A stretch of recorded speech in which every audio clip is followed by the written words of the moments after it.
Primeira Epístola Universal do Apóstolo João, nos diz assim a palavra do Senhor: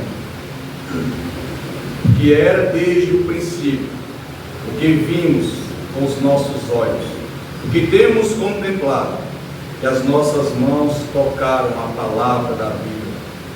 Porque a vida foi manifesta, e nós a vimos, e testificamos dela, e vos anunciamos a vida eterna, que estava com o Pai, e nos foi manifestado.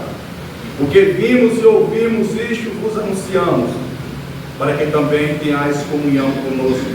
E a nossa comunhão é com o Pai e com o Filho, seu Filho Jesus Cristo. Estas coisas vos escrevo, vos escrevemos, para que vos alegre, ou para que a vossa alegria se cumpra. E esta é a mensagem que dele ouvimos e vos anunciamos, que Deus é luz, e não há nele trevas alguma. Se dissermos que temos comunhão com ele, e andarmos em trevas, mentimos e não praticamos a verdade. Mas se andarmos na luz, como ele na luz está, temos comunhão uns com os outros, e o sangue de Jesus Cristo, seu Filho, nos purifica de todo o pecado. Se dissermos que não temos pecado, enganamos a nós mesmos, e não há verdade em nós. Se confessarmos os nossos pecados, ele é fiel e justo para nos perdoar os pecados e nos purificar de toda a justiça. Se dissermos que não pecamos, fazemos-o mentiroso, e a sua palavra não está em nós. Louvado seja Deus. Os irmãos podem sentar.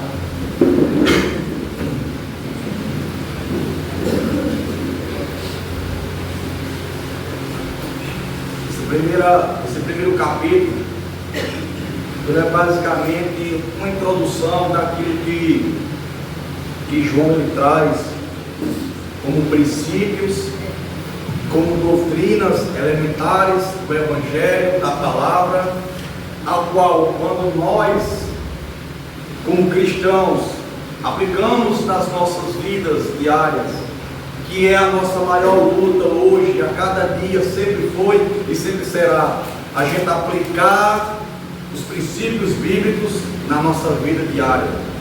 Porque muitas circunstâncias durante o dia, eu e você passamos batalhas, coisas que tiram a nossa paz, coisas que se levantam para nos estressar, coisas que surgem para nos tirar do foco maior, que é fazer a vontade de Deus. E sempre quando essas coisas surgem, é aí, irmãos, aonde nós devemos ver, aonde está em evidência a palavra de Deus nas nossas vidas. É muitas das vezes nesses momentos que nós vemos o quanto nós se encontramos em falhas. Muitas das vezes, no momento quando a palavra deveria agir em nós e através de nós, nós deixamos nos agirmos pela nossa própria vontade, pela nossa própria razão, pelo que achamos, pelo que pensamos, porque na nossa visão, muitas das vezes, do jeito que nós achamos, será legal, será o certo, será bem sucedido, mas muitas das vezes nós se encontramos frustrados, porque da forma que nós agimos, traz para nós frustrações, desânimos, tristezas. Por quê? Porque Deus ele quer, irmãos, que a palavra dele faça parte da nossa vida de tal forma que diante da adversidade do dia a dia, diante da adversidade no trabalho, no lar, seja de que estejamos, essa palavra ela possa sobressair sobre a nossa vida, nos direcionando como agir, qual a atitude que devemos tomar. E muitas das vezes, quando nós deixamos a nossa natureza adâmica, a nossa natureza humana, ela prevalecer, nós saímos dando murro em ponta de faca, nós agimos de forma errada, nós andamos em uma direção que muitas das vezes nos faz perder o foco maior, nos faz fugir do alvo e leva nós a pecarmos. A palavra pecar, ela vem do original amatia, que significa errar o alvo. E muitas das vezes, irmãos, na nossa vida cotidiana, quantas das vezes nós não erramos o alvo? Talvez hoje não erramos o alvo. Talvez hoje Deus tinha um alvo para a tua vida, para a minha vida, e nós erramos o alvo. Por quê? Porque nós escolhemos andar na nossa vontade. Nós achamos que andar na nossa direção, nos nossos preceitos e princípios, muitas das vezes trará para nós benefícios, e às vezes não, às vezes traz mais prejuízo. E por isso que a doutrina bíblica, a sã doutrina, ela é fundamental, ela está entronizada no seio da igreja, no coração do cristão. A palavra de Deus, ela precisa abundar dentro de nós, de tal forma que quando eu e você viermos a abrir a boca, não sejam as nossas palavras, mas sim as palavras do Senhor. Amém, meus irmãos? Amém. E diante dessa ministração, dessa breve introdução, isso nos falta, isso me falta a mim, isso talvez falte a você em algum momento, mas o Senhor quer nos trazer a uma reflexão, a um refletir da nossa vida, para que a gente possa começar a andar diante de uma direção que não é humana, mas uma direção que é celestial. Quantas das vezes eu e você, nós tivemos prejuízo na caminhada, tivemos momentos de tristeza, de desânimo, porque nós achávamos que do jeito que nós iríamos agir, daria certo, e não deu, deu errado, e muitas das vezes nós queremos transferir a culpa para Deus, como se Deus fosse o culpado, como se Deus não me amasse. Será que Deus não está vendo? Eu queria que desse certo. Só que para que as coisas possam caminhar na minha tua vida de forma correta, dando certo, nós precisamos deixar com que a nossa visão humana ela seja bloqueada pela uma visão espiritual. Nós precisamos fazer com que o céu possa estar tão dentro de nós que a gente ande não por vista, mas a gente ande por fé. Isso é em tudo na nossa vida, irmão. Isso cabe à vida profissional, isso cabe às finanças, isso cabe ao dinheiro que você ganha, isso cabe à nossa vida espiritual, à nossa vida conjugal. Toda a nossa vida, ela precisa ser diretrizada, governada e conduzida, não por aquilo que é de baixo, mas por aquilo que é do alto. Amém? E todas as vezes que eu e você, nós somos guiados por aquilo que é de baixo, por aquilo que é do homem, por aquilo que é nosso, da terra, nós caímos em dificuldade. Nós entramos em muitas dificuldades. Mas todas as vezes que eu e você nos deixamos ser conduzir pela palavra, pela doutrina, andando nos princípios do Senhor, nós vemos, irmãos, que as lutas vão vir, as batalhas vão vir, mas nós conseguiremos romper todas as coisas. Porque o Senhor dará sabedoria, o Senhor dará discernimento, e às vezes, irmãos, o que está faltando em nós, em mim, em você, no povo de Deus, é nós nos voltarmos a essa conscientização, de entender, irmãos, que enquanto a minha vontade ela reina, a vontade de Deus não vai prevalecer. Enquanto a minha, a sua vontade estiver em ação, Deus não vai se mover. Mas quando nós paramos e entregamos tudo ao Senhor, quando nós dependemos daquele que conhece e sabe todas as coisas, Ele terá um ponto de partida, uma direção para cada um de nós, aonde nós andaremos em uma direção segura. Amém? Quando Jesus diz que Ele é o caminho, é porque quando você está nesse caminho, você está seguro, porque Ele é o próprio caminho. Se Jesus é o caminho, então nele eu tenho segurança. Se Jesus é o próprio caminho e Ele me trouxe, Ele nos trouxe para esse caminho, Ele nos dá garantia, irmãos, que nesse caminho eu e você não estaremos só. Se Ele é o caminho, as outras propostas são becos sem saída. São propostas que talvez aos nossos olhos parecem boas, mas a palavra diz que o fim delas são mortes. E da morte o Senhor já nos livrou, louvado seja Deus. Da morte eterna o Senhor tem nos livrado, amém? Então, diante dessa breve introdução, a doutrina bíblica ela é fundamental, o ensino da palavra ela é fundamental nas nossas vidas. E as cartas de João vai nos ensinar muito, vai bater muito em nós, vai nos repreender muito acerca da nossa conduta como cristão nessa terra. E quando eu vejo isso, quando eu olho para isso, eu vejo o quanto eu me encontro em falta. Eu vejo enquanto eu me encontro ainda longe daquilo que é a totalidade que Deus tem para a minha vida. E talvez você aqui, talvez se encontre assim também, entender o quanto está distante.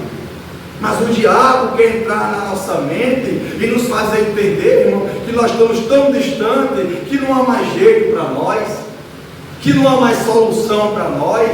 Só que a Bíblia diz que aqueles que estavam longe, pelo sangue de Cristo, já chegaram perto, louvado seja Deus.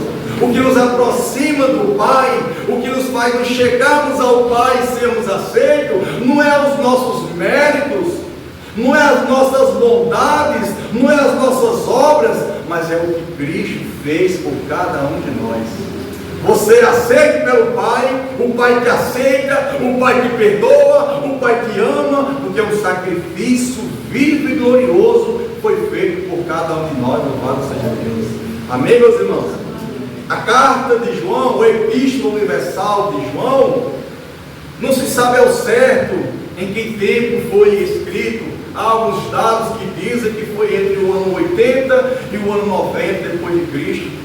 Porém, ela foi escrita com uma finalidade de trazer ensino e combater as heresias que estavam permeando no meio do povo de Deus.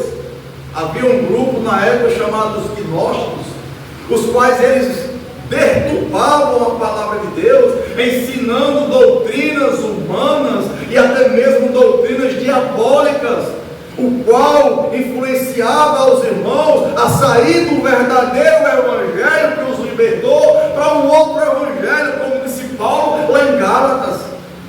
E Paulo diz que não há outro evangelho, só há o único e verdadeiro evangelho, louvado seja Jesus, o evangelho que é o poder de Deus. Então, meus irmãos, a gente pega essa breve introdução do contexto, a gente começa a aplicar nos nossos dias. Olha como hoje isso é atual. Olha como o diabo tem levantado líderes, falsos mestres e falsos pastores com falsos ensinos. E se você for analisar, irmãos, onde existe mais o que é falso, é onde tem mais crescimento. Aonde existe o que é mais mentiroso, é onde as pessoas gostam. Porque o ser humano, ele ama a mentira. O ser humano gosta tanto da mentira que até o dia da mentira existe. O homem não criou o dia da verdade, hoje é o dia da verdade, mas da mentira vem questão de criar, de estabelecer. E todo mundo contou mentirinha no dia da mentira. Só que a Bíblia diz: quem é o pai da mentira? Quem? O diabo. Ele é o pai da mentira. Então hoje em dia nós vemos, irmãos, que infelizmente existem inúmeras denominações, inúmeras igrejas evangélicas, e eu já abro um parênteses aqui, mas aos irmãos, que o nosso propósito aqui não é apontar A e B. O nosso propósito aqui não é tirar a dedo do olho de ninguém, mas o nosso propósito aqui é sermos despertos pela palavra, para que a trave que está no nosso saia, para que a gente possa compreender o verdadeiro evangelho e viver o verdadeiro evangelho. Se alguém aí fora está vivendo outro evangelho, se alguém aí fora quer outra palavra, é o desejo de cada um, é o direito de cada um. Porém, irmãos, nós não podemos se calar diante das falsas doutrinas, diante dos falsos ensinos, porque Deus nos confiou uma palavra verdadeira, e essa palavra verdadeira foi quem nos libertou da mentira de Satanás. Por isso que ela deve ser anunciada, doa a quem doer.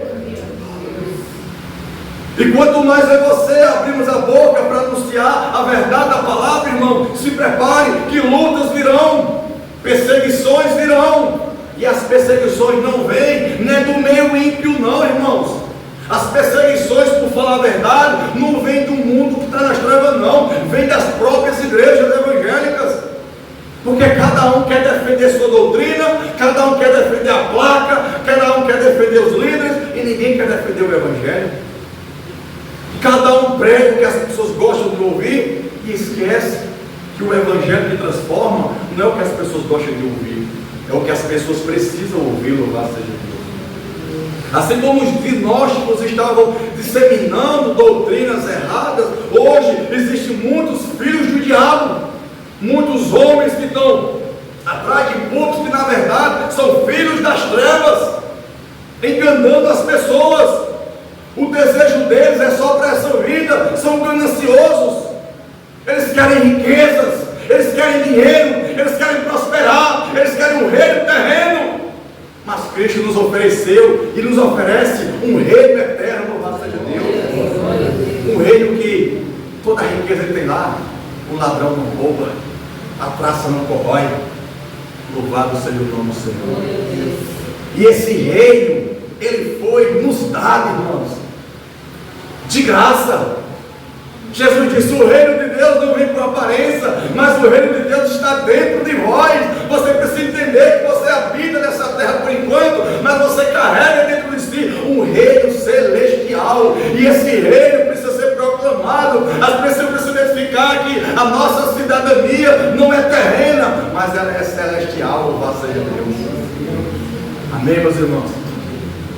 Olha quantos homens que se dizem de Deus, olha quantas igrejas que se dizem de Deus, que tem deturpado a palavra de Deus, que tem ensinado um outro evangelho que não é o evangelho verdadeiro, é o evangelho da cura divina, é o evangelho da prosperidade, é o evangelho da confissão positiva. Eu não estou dizendo que Jesus não cura, se ele quiser curar, ele cura. Eu não estou dizendo que Jesus não possa fazer você próspero, se ele quiser para cumprir um propósito, ele faz.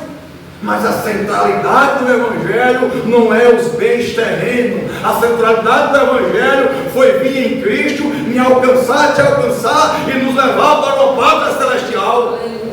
Foi mostrar ao homem que a condição dele é vil, ele é pecador, ele é sujo, mas o sangue de Jesus Cristo purifica o pecador, louvado seja Deus. É essa a certeza que o Evangelho tem para mim e para você. O Evangelho não nos dá certeza se vamos ter vida boa aqui, apesar que eu já sei que nós temos muita vida boa aqui. A nossa vida é muito boa aqui, comparada a alguns países onde os cristãos são perseguidos. Esses dias eu vi um vídeo em um país aí, onde um grupo islâmico matou não sei quantas pessoas cristãs, mães com seus filhos. Eu vi uma cena de uma mãe com 2 filhos abraçados em pleno deserto, com medo, eles atirando para cima, amaldiçoando aquela família, porque aquela família é cristã. E a mãe com medo, os filhos com medo, morrendo, mas não negando o nome do Senhor Jesus. Esse povo aí é digno de uma pátria celestial. Será que nós estamos prontos e preparados, irmãos, para morrer por amor a Cristo? Será que estamos prontos para abraçar o Evangelho que nos levará a caminho do Gólgota? Ou nós queremos o Evangelho porque vai ter bênçãos? Deus abençoe, como Deus nos abençoar. Mas torna a dizer, a eficácia do Evangelho era para dar a mim e a você o que jamais o homem poderia alcançar.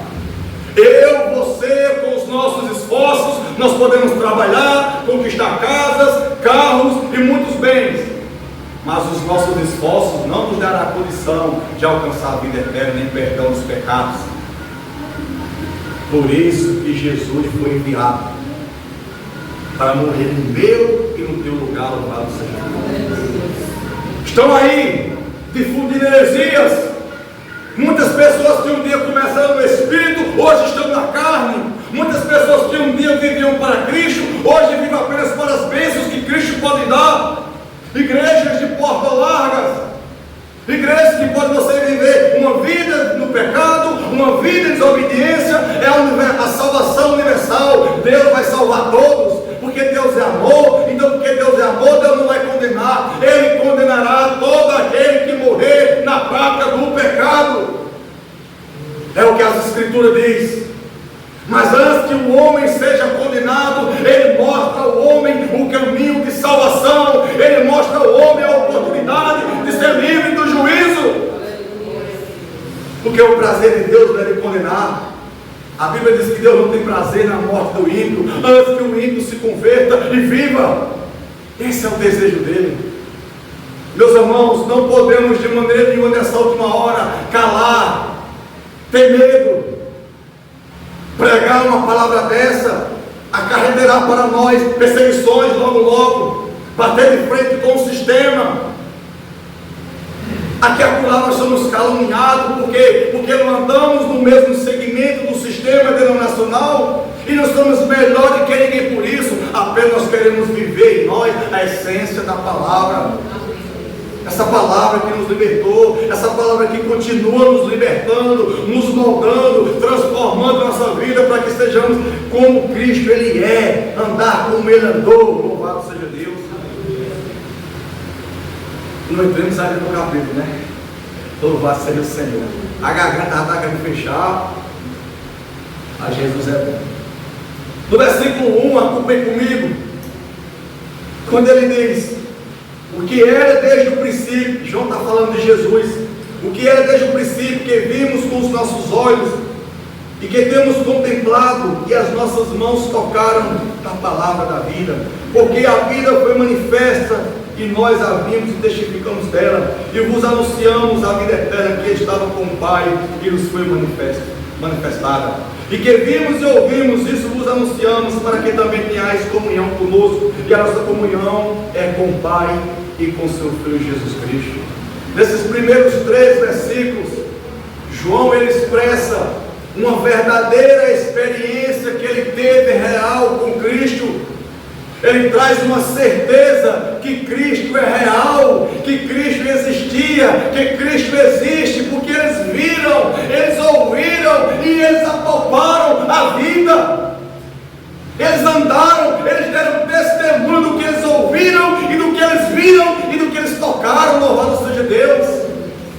João queria trazer convicção para os crentes daquela época, que o que eles falavam não era mentira, o que eles ensinavam era algo verdadeiro e genuíno, porque eles estavam testificando daquilo que eles viram.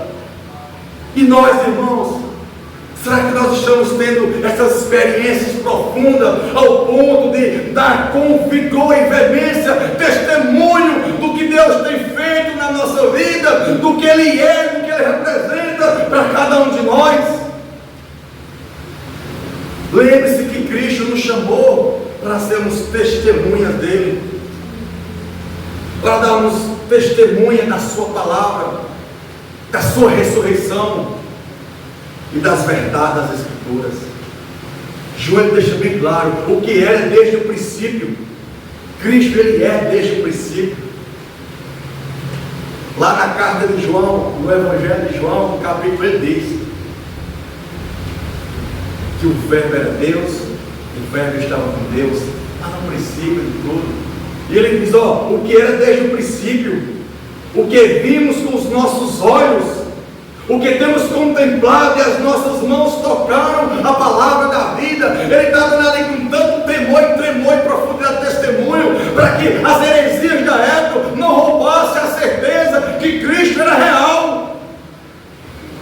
E hoje nós vemos, irmãos, que tem uma incredulidade prevalecido no meio das pessoas. Você sai para evangelizar, você vê o quanto é difícil as pessoas crer em Deus. As pessoas querem crer no que podem ver. As pessoas querem crer naquilo que podem contemplar.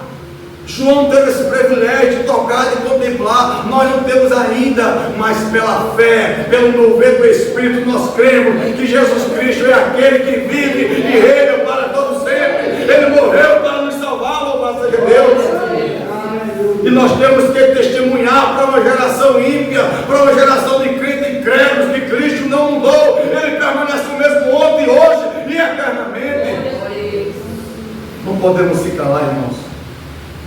A mentira tem prevalecido, as falsas doutrinas têm prevalecido, mas a palavra da verdade, ela deve prevalecer na minha e na tua vida.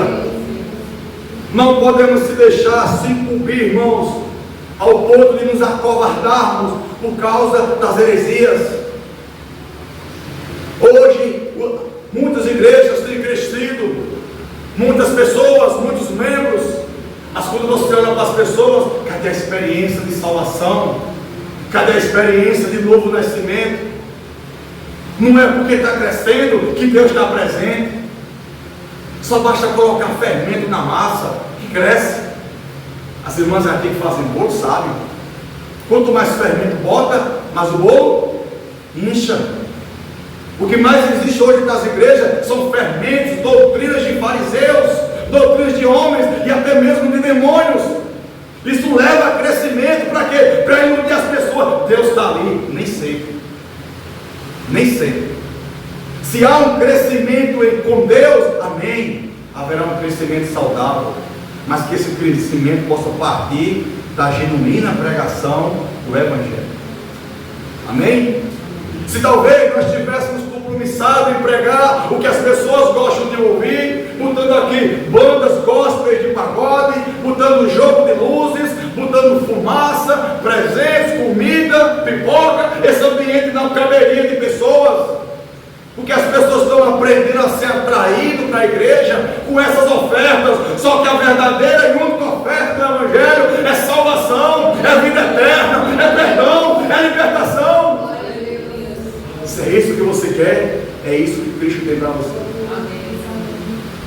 João dá testemunho de como a palavra viva se manifestou. E eles testificaram nessa palavra. Amém, meus irmãos?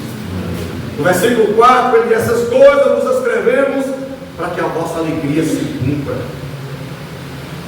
João queria que a igreja tivesse convicção que não há outro evangelho além daquilo que eles anunciaram, além daqueles pelo qual eles foram libertos e alcançados.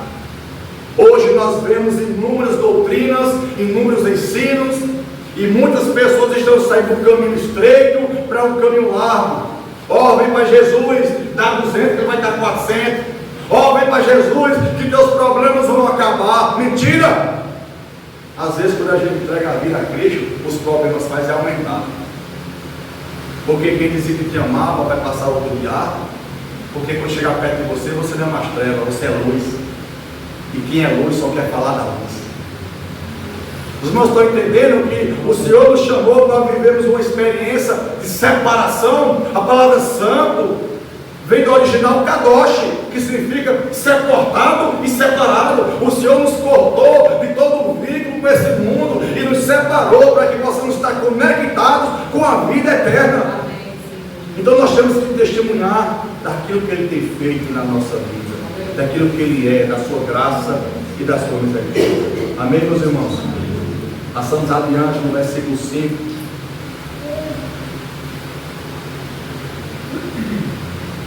E esta é a mensagem que dele ouvimos e vos anunciamos: que Deus é luz e não há nele trevas nenhuma. Louvado seja Deus. A mensagem que aqueles homens receberam do Senhor não foi uma mensagem da terra, foi uma mensagem do céu.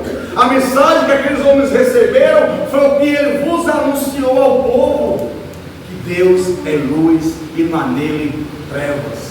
Ele é puro, Ele é santo, Ele é justo, Ele é bondoso e Ele é verdadeiro. Louvado seja Deus. Ele é a própria luz. Louvado seja Deus.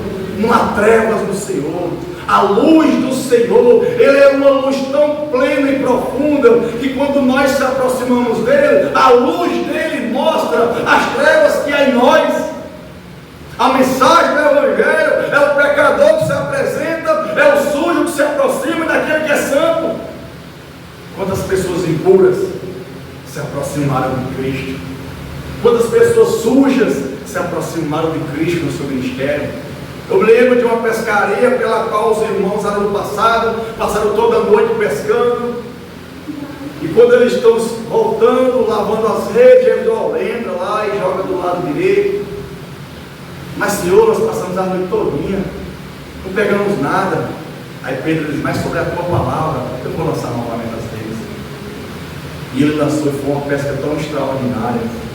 A gente vê que a Bíblia diz que houve um temor tão grande da parte de Pedro, que Pedro diz: aparta de mim, Senhor, se afasta de mim, porque sou pecador, eu sou impuro, o Senhor é tão santo, o Senhor é tão sublime, o Senhor é tão perfeito, que o meu pecado pode ter com o teu Só não sabia Pedro que o pecado dele não tinha poder para contaminar Jesus, mas a santidade de Jesus, a pureza de Jesus tinha poder e ainda tem de purificar o pecador. Então não tenha receio de se aproximar dele quando estiver sujo. Não tenha, porque ele sabe que às vezes eu e você peca, e a Bíblia diz isso. Às vezes nós nos sujamos com palavras, com pensamentos, com atitudes, mas é dele que você deve se aproximar, porque ele é quem pode te limpar os lados certos. A mensagem que aqueles homens receberam foi a mensagem do céu. A mensagem o qual Deus tem confiado a mim e a você como igreja não é uma mensagem de homens terrena, é uma mensagem do céu. Não é uma mensagem que vem da mente da liderança, da mente de um homem com QI alto. É uma mensagem sublime e eterna. E essa mensagem precisa ser anunciada aos quatro cantos da terra, aos quatro cantos desse bairro. Ei, igreja, Deus te chamou, Deus te levantou, Deus te salvou para que você seja atalaia, anunciador do evangelho nessa terra. Pregue ao seu vizinho, pregue aos familiares. Não querem não, pregue e faça a sua parte, porque a de Deus, Ele irá fazê-lo lá. Não se cale diante da adversidade, não se cale diante dos falsos ensinos. E Deus está preparando essa igreja assim, para nós sairmos no meio das ruas aqui, evangelizando e anunciando a graça, o amor e confrontando toda a falsa doutrina. Se prepare, porque a partir do momento que eu e você se posicionar a fazer isso, nós seremos perseguidos, nós seremos afrontados, e os nossos inimigos, sabe quem serão? Os de dentro da própria casa. É o que a palavra diz. É o que a palavra diz. A nossa luta, irmãos, não é contra pessoas, mas é contra falsos ensinos. Se Deus tem nos dado um ensino verdadeiro, assim como Ele diz, esta é a mensagem que Deus ouvimos e nos anunciamos. Se Deus nos deu uma mensagem verdadeira, se Deus nos deu um evangelho que é puro e santo, precisamos anunciar. Não é sair batendo na cara de ninguém, não é criticar ninguém, mas é com a autoridade do Espírito, dar testemunho da verdadeira mensagem do evangelho, que Deus é luz e não há nele trevas, e todo aquele que é trevas, se quiser ser luz, se aproxime do Senhor, porque a luz dele vai dissipar toda a treva que está no coração do homem. Versículo 6: se dissermos que não temos, se dissermos que temos comunhão com Ele e andarmos em trevas, mentimos e não praticamos a verdade. Olha só o quanto é forte.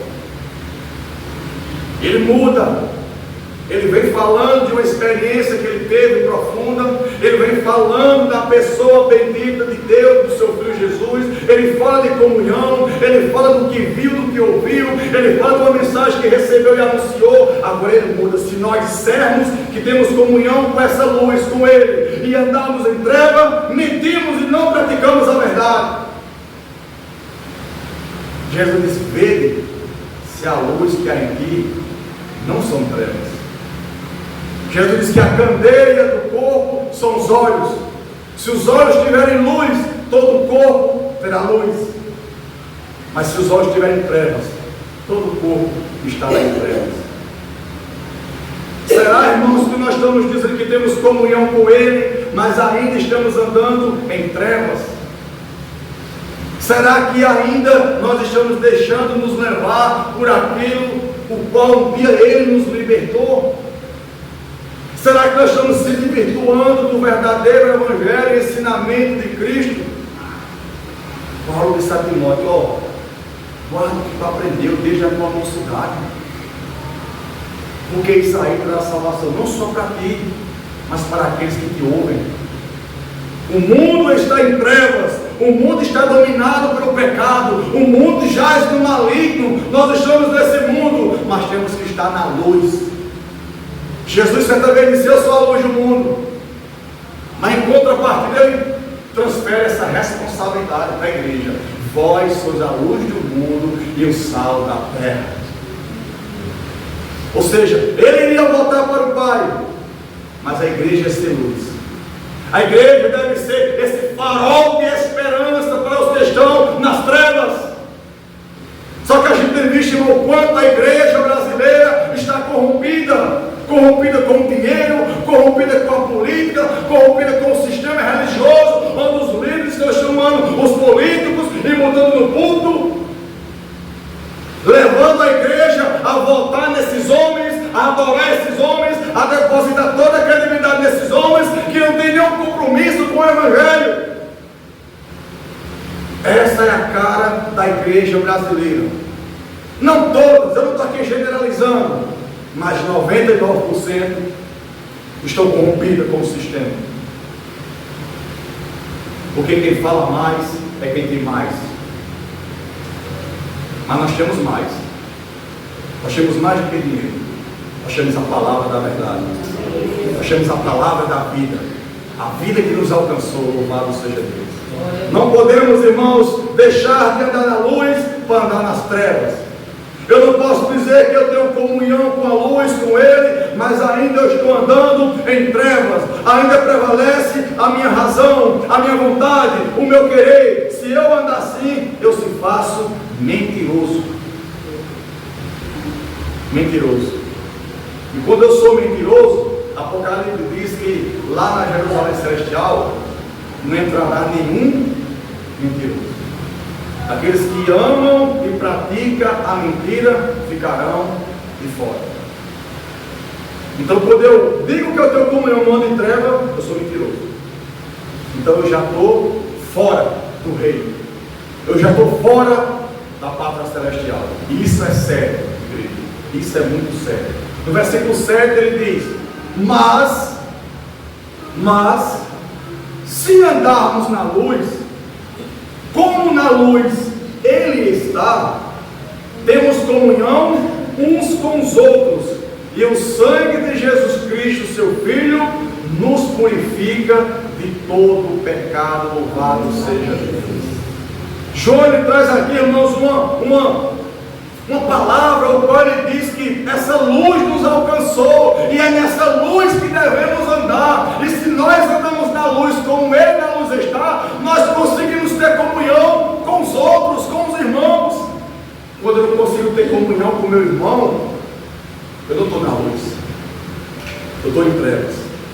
Aí nos outros capítulos a gente vai ver o que é andar em trevas. E um dos pontos que eu estou em trevas é quando eu não consigo amar meu irmão. É quando eu não tenho comunhão com meu irmão, eu estou em trevas. Porque quem está em Deus, quem anda na luz de Deus, quem está na luz de Deus, tem comunhão com os irmãos. Os irmãos estão conseguindo compreender que não tem como de maneira nenhuma eu dizer que eu estou em Deus, eu estou na luz de Deus, eu tenho comunhão com Deus, mas eu aborreço o irmão Roberto, eu não consigo amar o irmão Roberto, então eu estou nas trevas, eu ainda estou nas trevas.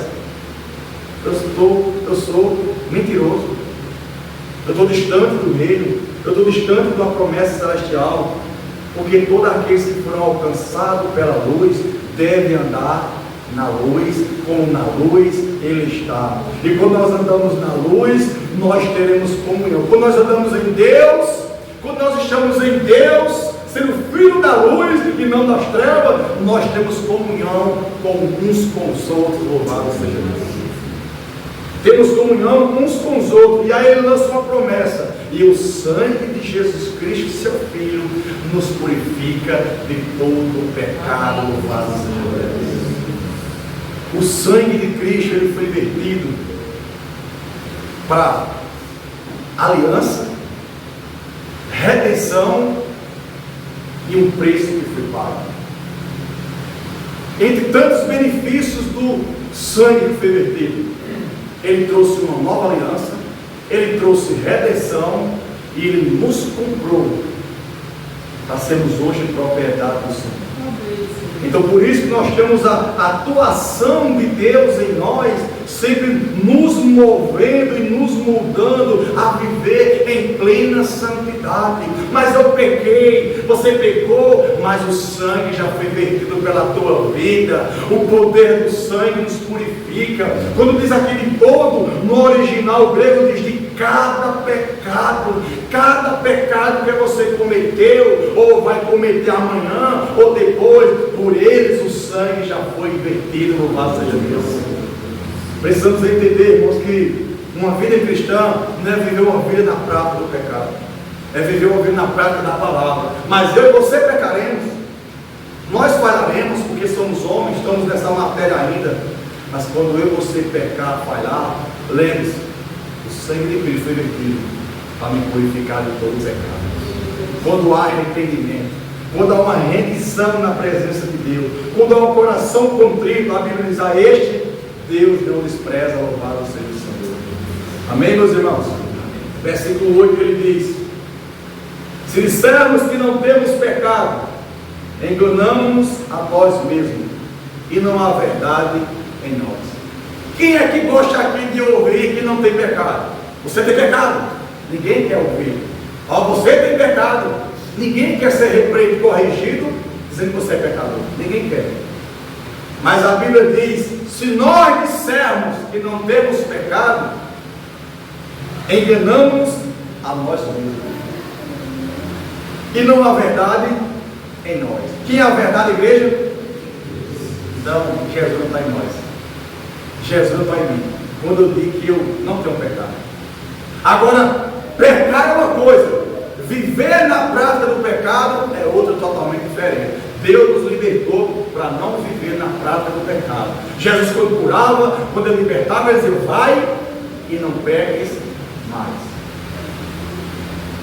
Quando ele vai dizer vai e não peques mais, é prática, é conduta, é uma vida costumeira no pecado. Nós somos pecadores, mas somos pecadores arrependidos em Cristo Jesus. E quando eu e você falha, quando nós erramos por falta de vigilância, nas palavras, nas atitudes, em atos, em pensamentos, o que é que nós devemos fazer? Nós temos o Espírito Santo que nos convence do pecado, da justiça e do juízo. Nós caímos no Senhor, tem misericórdia, me perdoa, eu errei, eu vacilei, eu tropecei, me ajuda a não pecar, me ajuda a vencer, me ajuda a estar de pé, e o Senhor te levantará. Isaías 1:18 diz: ainda que teus pecados sejam da cor de escarlate, eu os tornarei branco como a branca neve, louvado seja Deus. Só Ele tem poder para isso. Só o sangue dele que tem poder para remir o homem de todo o pecado, louvado seja Deus. Todos pecaram, não há um que não tenha pecado. Romanos, eu não sei se eu não tenho esse texto aqui, eu acho que não, mas em Romanos, acho que é 3:23, Paulo diz que todos pecaram e destituídos estão da glória de Deus. Todos pecaram, todos são pecadores em Adão, mas aqueles que receberam Cristo como seu Salvador foram perdoados dos seus pecados. Louvado seja Deus. Senhor, eu não posso dizer que eu não tenho pecado, porque há em mim falhas ainda. Há um homem ainda natural que reina dentro de nós, que combate contra o nosso espírito. Mas nós também temos Cristo que peleja em cada um de nós. Nós temos uma nova natureza em Cristo, fomos recriados, somos novas criaturas em Cristo Jesus. Para quê? Para andar em novidade de vida, louvado seja Deus. Se dissermos que não temos pecado, somos mentirosos.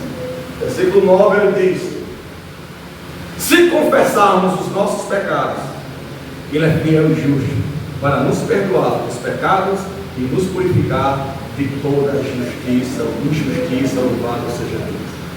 Se no versículo 8 diz que nós temos pecado, no versículo 9 ele diz: mas se confessarmos, porque o segredo para ser perdoado dos pecados é a confissão. E não é se confessar diante do Papa, do Padre, do pastor, de homens, é aos pés daquele que morreu para te perdoar. Se confesse diante dele, porque a Bíblia diz o quê? Ele é fiel e justo para nos perdoar os pecados. Louvado seja Deus. Mas eu pequei tanto, eu já errei tanto, eu já vi tantas coisas erradas. Jesus morreu por você, Ele tem desejo de perdoar os teus pecados, mas os seus pecados só serão perdoados e retirados se você confessá-los. A gente cresceu, alguns, né? Não sei se todos, dentro de um regime religioso, o qual nós seremos ensinados a se confessar diante dos homens, né? Confessar os nossos pecados. E aí os homens colocavam uma penitência, né? Faça isso, faça aquilo. Era tão simples, né? Faça isso, e está perdoado. Se fosse assim era bom demais. Só que do outro jeito, certo, é mais fácil ainda. É mais fácil ainda. Sabe por quê? Porque o homem, com toda a sua sujeira dentro de si, vergonha, ele tem coragem de se colocar diante de outro homem que é pecador como ele, e expor a sua sujeira. E ele não tem coragem de se expor diante de Deus, que é puro, perfeito e que tem solução verdadeira para ele. É mais fácil confessar a Cristo do que aos homens, mas os homens preferem confessar aos homens, porque o homem quer ter mérito nisso. Não, eu fiz, eu pratiquei, então eu sou digno de salvação. Ninguém é digno de salvação. O que nos faz ser digno da salvação é o que Cristo fez por cada um de nós. Eu não sou bom o suficiente, você não é bom o suficiente para ser salvo, mas a bondade de Deus, o amor de Deus foi tão grande que Ele amou o mundo de tal maneira que deu o seu único filho para que todo aquele que nele crê não morra, mas tenha a vida eterna. O que Deus fez foi uma prova de amor pelo pecador. E a única coisa que você deve fazer é confessá-lo como seu único e suficiente. Você tem pecados? Tem. Eu tenho. É a Bíblia que diz. É até constrangedor falar isso, né? Mas é a Bíblia que diz: nós temos pecados. Pecados ocultos, pecados escondidos, pecados que pecamos sozinhos quando ninguém está vendo, mas o Pai está vendo. E muitas vezes pecados trazem sobre nós culpas. E às vezes é por causa dessas culpas que não conseguimos avançar, porque o peso do pecado tem machucado a nossa fé, tem quebrado a nossa comunhão com Deus. Mas João traz uma palavra de esperança, de solução. Meus irmãos, vocês estão na condição de pecador, vocês têm pecado, vocês falharam, mas há uma solução, há um escape. Confessa os teus pecados a Jesus, porque Ele é fiel, Ele é justo para nos perdoar os pecados e nos purificará de toda a injustiça. Louvado seja Deus. Versículo 10 ele conclui: se dissermos que não pecamos, fazemos-o mentiroso e a sua palavra não está em nós.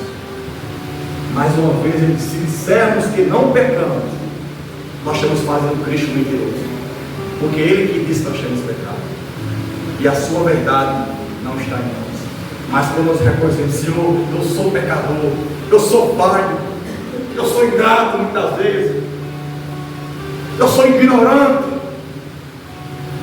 às vezes eu reclamo, eu para a igreja, eu murmuro, eu brigo, eu sou condendeiro, eu sou iracundo, eu não consigo amar, eu odeio, eu amaldiçoo pessoas.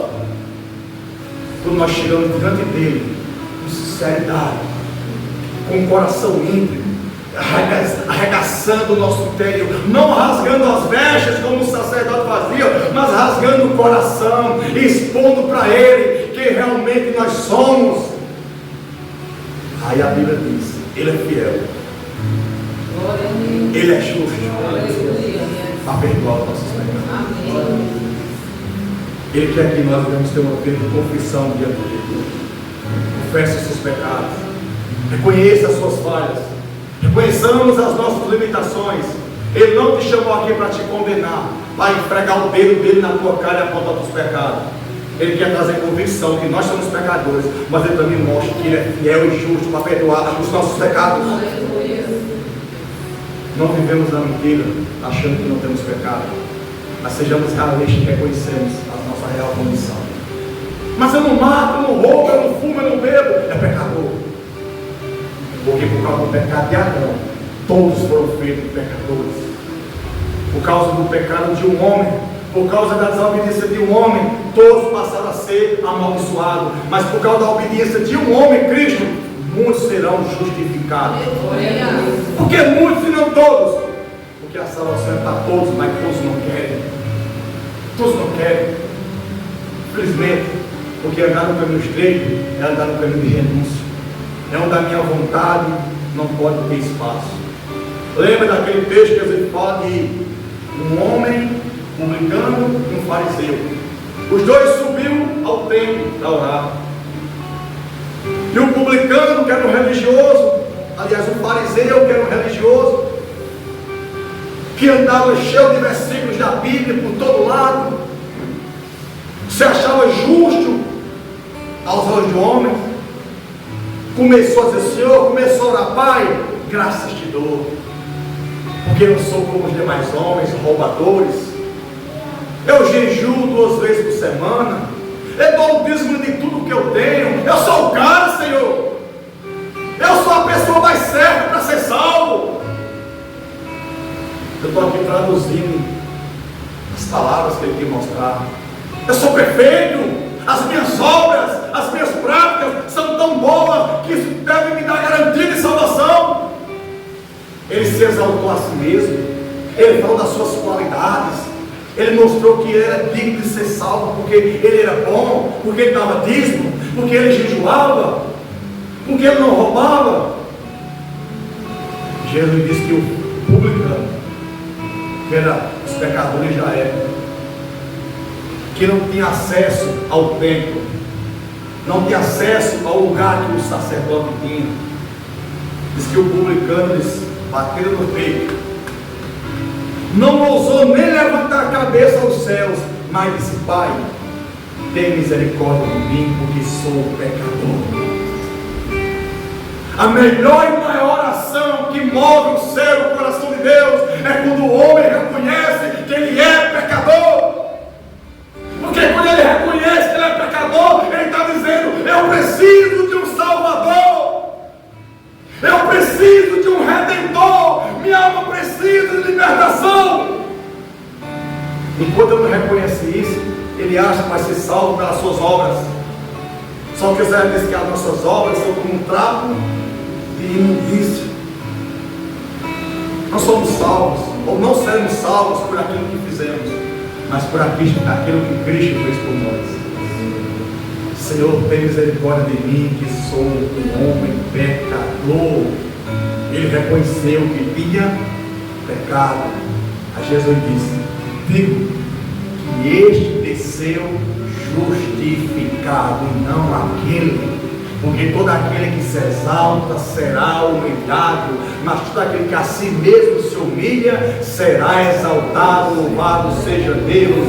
Deus quer que nesta noite você humilhe o seu coração, a sua alma na presença dele. Reconheça que é falho, reconheça que é pecador, reconheça que precisa da graça, da misericórdia, porque ele vai te justificar, ele irá te perdoar, ele irá toda a condenação do pecado, ele tirará de sobre a tua vida.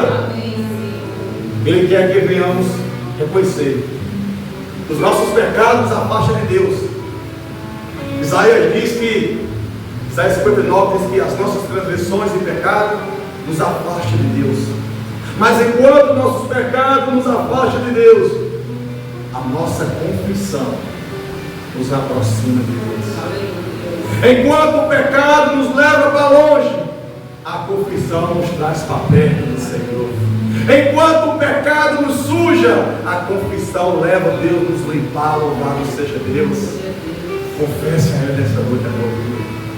Confesse a Ele. Fale com Ele. Eu convido a igreja para colocar ali nesta hora.